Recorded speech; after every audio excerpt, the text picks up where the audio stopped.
But there are other issues to discuss, and right now we need to talk about the police, we need to talk about eco-demonstrators, and I'm joined now from, he's a research fellow at the Bow Group, he was in this studio only 24 hours ago with little old me. It's Ben Loughnane. Afternoon, Ben. Evening. Afternoon. I said evening. See, I'm back there, aren't I? It's like muscle memory. Yes, indeed. Right, now yesterday you and I were discussing the eco-nuts attacking an Aston Martin garage, pouring orange paint all over it. They did the same to the Scotland Yard police sign the day before, and of course they vandalised Van Gogh's masterpiece Sunflowers. That's where I draw the line. I can't stand... I know, OK, there's glass cases around these masterpieces, but it's so soulless and philistine to chuck tomato soup at an artistic masterpiece. Send them to jail for 10 years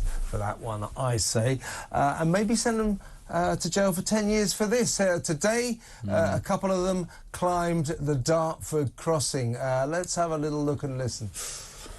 So my friend and I have climbed up here today.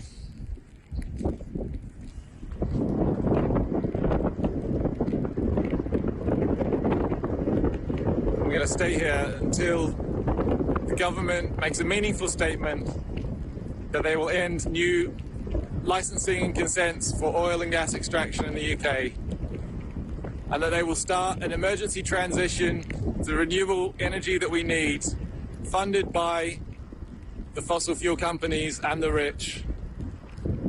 We're out of time. Please join the resistance. You don't have to climb a bridge, but any simple act of disobedience would just stop oil. We're meeting daily at 11 a.m. Any simple act of disobedience that you can do is all that we have left. Blah, blah, blah, blah.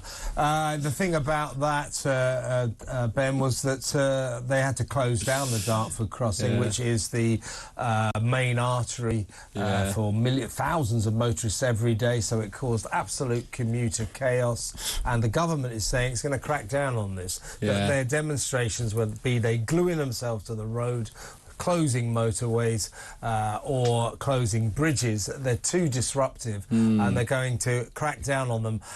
So what I would say that these guys pull them down off the bridge and say, right, that's 5 years. Yeah, it's hilarious. He said, we're staying up here until the government make a meaningful statement. Yeah, leave them up there then. So just stay up there then, all right. All right, let's call their bluff. Let's go, all right. Stay up there. But don't stop the traffic over the bridge. Keep the traffic going. Let them take their own risk. If they fall down, that's up to them.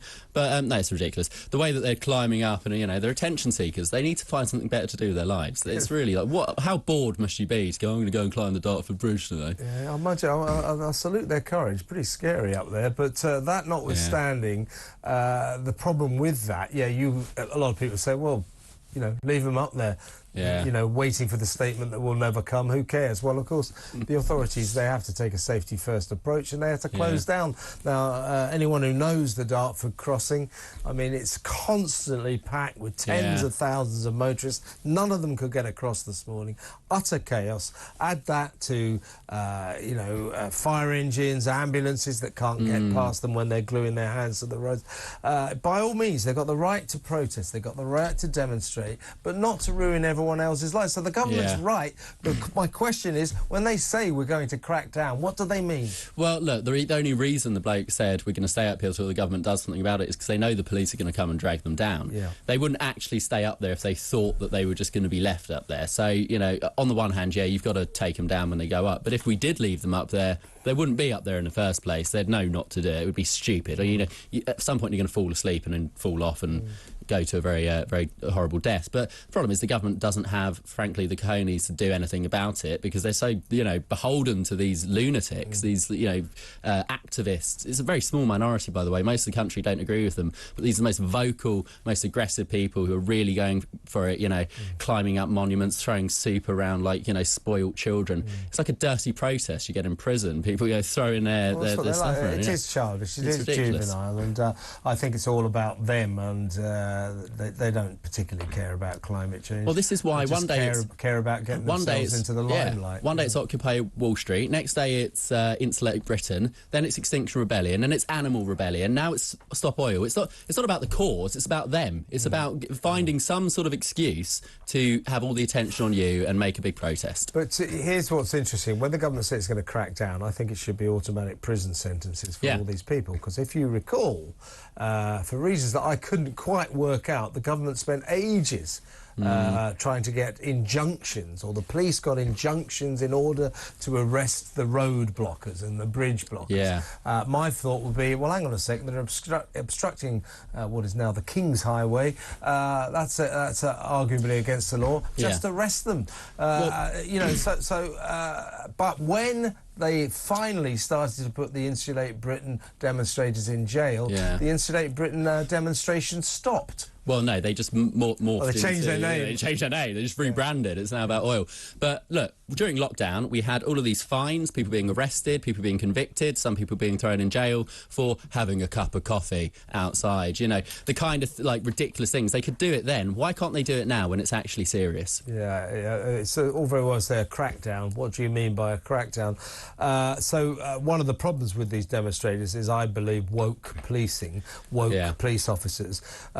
Now, the chief of the Met Police here in London, a guy called Sir Mark Rowley, he said, well, you know, we could arrest these people who block roads, but only if they're causing sufficient amount of disruption. So, in other words, it's definitely interpretive on the part of the police. They close the bridge. Is that not sufficient? They interpret whether or not they feel there's enough disruption being caused. I would suggest that the first time an ambulance can't get through, or a fire engine, or someone, as we saw last week, with a sick kid in the car, that is enough disruption. So the police could go in there. There's grounds to arrest them because they are surely within their rights to say, we suspect you're obstructing the King's Highway. Last time we looked, that's against the law. I'd go further than that. Just any car. It doesn't need to be an ambulance. It doesn't need to be a sick child. Just look, people need to get along with their lives, and the idea that someone can go and disrupt because they've decided that their cause is justified and that they can just, you know, play God and stop people from getting on with their lives, you know, because of their cause is completely. Firstly, it's arrogant and conceited of them to do that. But secondly, it should be. It is against the law. It's what it should be against the law. It is against the law. But for too long in this country, the police have been politicised. They apply the law not equally, not fairly, not without fear or favour as they're supposed to. But they go, oh, this trendy cause, we'll let them get away with it. But any other, we'll give them come down. Compare and contrast the way the cops treat climate change protesters to the way during the lockdowns they used to treat anti-vaxxer demonstrators or anti-Remain Brexit demonstrators. There's a marked difference, which gives us just a couple of minutes to discuss woke policing. Home Secretary Suella Braverman has condemned Leicestershire police who put up a load of posters encouraging people who are transgender to report to the cops when a person deliberately refers to them by their pre-transition name. Now, they put posters all over Leicester, and because of Suella Braverman's intervention, they pulled those posters down and they've said, sorry, they shouldn't have done that. What on earth is a major police force doing, wasting public money, sticking up posters saying, if you're transgender and someone misgenders you, report it to the police?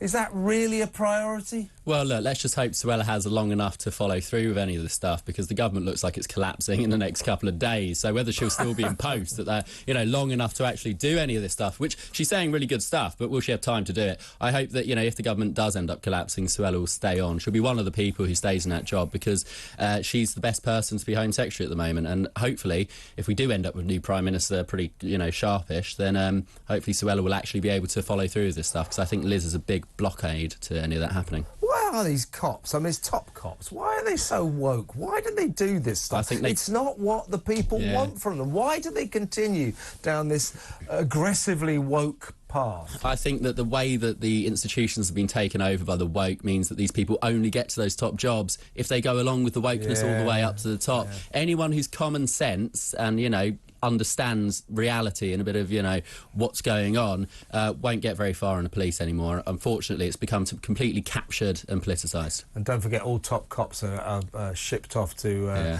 some cod university college in Oxford or somewhere, where they brainwash them into being woke, so they come back and they police these various constabularies in a very politically correct way. It's pathetic. It is pathetic. Just arrest some people, investigate crimes. When people get burgled, go round there. Don't worry about hate crimes and pronouns. Go round and investigate burglaries, car thefts, and when people get beaten up, and then you'll be much more popular. It's not rocket science. Ben, thanks for coming in. That's Ben Loughnane. He's from the Bow Group. I'm Kevin O'Sullivan, and this is Talk TV live from the Talk Radio studios.